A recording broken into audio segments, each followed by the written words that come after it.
আসসালামু আলাইকুম প্রিয় বন্ধুরা, দেখতে পাচ্ছেন রাস্তার পাশে একটি বাইক পার্ক করা আছে।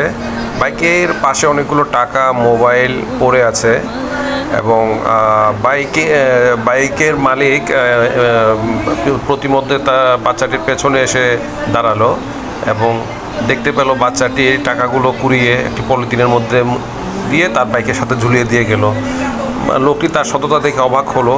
প্রতিমধ্যে বাচ্চাটির সামনে গিয়ে দোকানে গিয়ে কিছু কিনতে চাইলো, বাট পণ্যের দাম বেশি হওয়াতে দোকানদার তাকে দিল না। লোকটি সেটি খেয়াল করলো এবং তার বাচ্চাটির সততায় মুগ্ধ হয়ে ভদ্রলোকটি ওই দোকানদার থেকে ওই পণ্যগুলো কিনলো এবং কেনার পরে তার টাকা পরিশোধ করে সামনের দিকে এগোতেই দেখে যে বাচ্চাটি একটি ময়লার ঝুড়ি থেকে একটি পরিত্যক্ত পানির বোতল নিয়ে সেখান থেকে পানি খাওয়ার চেষ্টা করছে, বাট পানি নেই সেখানে। বাট সে ওইটি বোতলটি সহ নিয়ে তার এক পাশে গিয়ে বসলো এবং বসার পরে তার খিদের জ্বালায় সে ঘুমিয়ে গেল। ঘুমানোর পরে লোকটি সেখানে পৌঁছালো এবং পকেট থেকে কিছু টাকা বের করলো এবং পলিথিনের মধ্যে যে খাদ্যগুলো ছিল সেখানের সাথে টাকাগুলো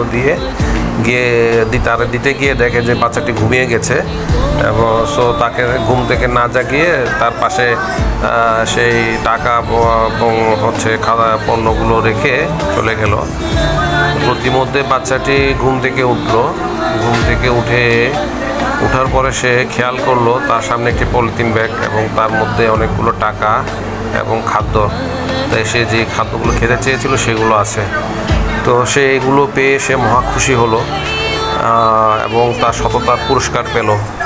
তো ভালো লাগলে আমার চ্যানেলটি সাবস্ক্রাইব করবেন এবং ফলো দিয়ে রাখবেন। Thank you.